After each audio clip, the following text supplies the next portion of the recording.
Hello friends, आज की class में हम राजपूतों के राज्यों की उत्पत्ति टॉपिक पढ़ेंगे। स्टार्ट करते हैं। राजपूत वंशों की उत्पत्ति के विषय में विद्वानों के दो मत प्रचलित हैं, मतलब दो प्रकार के मत हैं।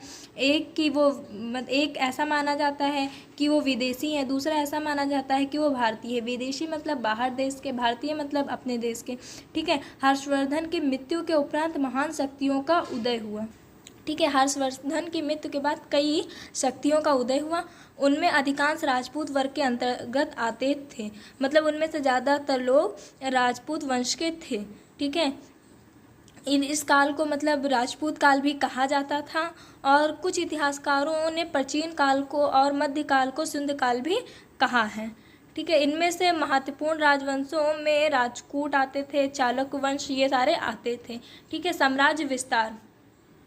बांग्ला का पहले पाल वंश का अधिकार था। ठीक है। बांग्ला पर पहले पाल वंश का अधिकार था, मतलब पाल वंश ने जीत हासिल की होगी या फिर उन्होंने किसी पर आक्रमण किया होगा। ठीक है। बाद में सेन वंश का अधिकार हुआ। उत्तराकालीन पाल शासकों में सबसे महत्वपूर्ण महिपाल था। वो सबसे महत्वपूर्ण और सबसे महत्वपूर्ण थे, सबसे ताकतवर रहे होंगे शायद। ठीक है। जिनमें उत्तरी भारत महमूद गजनबी के आक्रमण के समय करीब 50 वर्ष तक राज्य किया।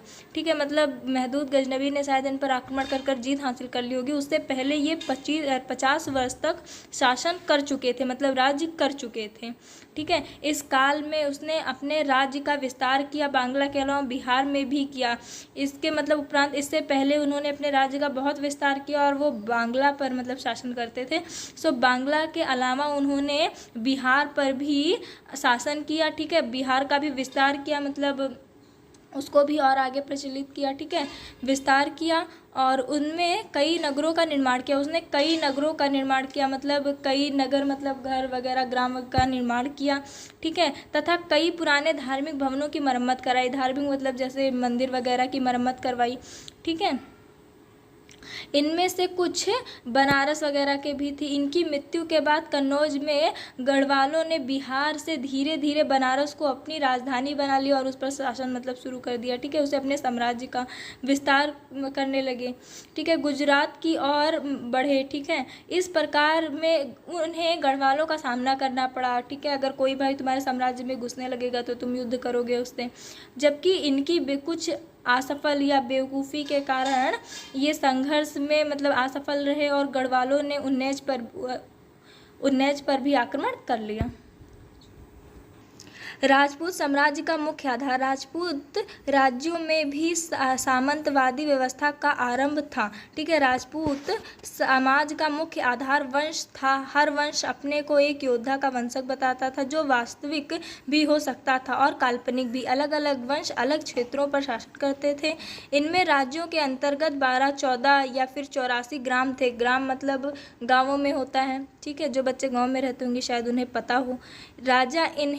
राजा इन ग्रामों की भूमि अपने सदस्यों में बांट देते थे, मतलब जितने भी उनके सदस्य में होते थे वो उनको क्या करते थे, भूमि का एक एक भाग दे देते थे, आपस में बांट लेते थे, जो फिर इसी तरह अपने हिस्से की भूमि को राजपूत योद्धाओं को अपने परिवारों और घोड़ों के रख रखाव के लिए बांट देते थे। राजपूत की प्रमुख विशेषताएं अपनी भूमि, परिवार और अपने मान सम्मान के साथ लगाव था। ठीक है। जो राजपूत थे उनका प्रमुख लगाव, जो विशेषता थी उनकी, उन्हें अपनी भूमि, ठीक है, अपने परिवार से और अपने मान सम्मान, अपनी इज्जत की, ठीक है, बहुत लगाव था।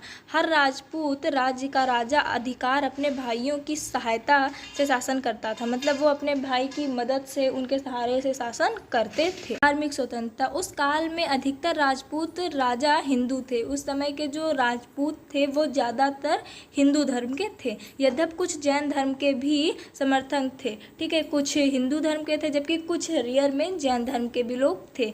वह ब्राह्मण और मंदिरों को बड़ी मात्रा में धर्म और भूमि का दान करते थे, मतलब वो ब्राह्मण जो थे वो मंदिरों में ठीक है। और बड़ी मात्रा में धन और भूमि का दान करते थे, मतलब धन मतलब पैसा वगैरह, ठीक है, जो भी वो देते हो, और भूमि मतलब ज़मीन वगैरह जो भी उनकी रही हो वो देते थे, ठीक है, वो दान में देते थे। वह वर्ण व्यवस्था तथा ब्राह्मणों की विशेष अधिकारों के पक्ष में थे, इसलिए कुछ राजपूती राज्यों में जो भारत की स्वतंत्रता और भारतीय संघ में उनके वलय तक ब्राह्मणों से लगान वसूल किया जाता था, ठीक है। ब्राह्मणों से भी कम लगान, मतलब पहले के टाइम पर लगान वसूली जाती थी, खेती पर भी होती थी, ठीक है, और बाकी चीज़ों पर भी होती थी, लेकिन जो ब्राह्मण थे उनसे कम लिया जाता था, क्योंकि जितने भी मतलब राजपूत थे वो ज़्यादातर किस वंश के थे, ब्राह्मण के थे, ठीक है, तो इसलिए उनसे कम लिया जाता था। सो ये टॉपिक इतना ही है, मैंने आपको सारा टॉपिक पढ़ा दिए इसमें से जो आपके बीए फर्स्ट सेमेस्टर में इस बार हैं आपके सिलेबस में।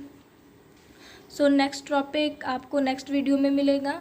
आज की क्लास हम यहीं ख़त्म करेंगे, और चैनल को प्लीज़ लाइक, सब्सक्राइब एंड अपने फ्रेंड्स को भी शेयर कर दीजिएगा। Thank you.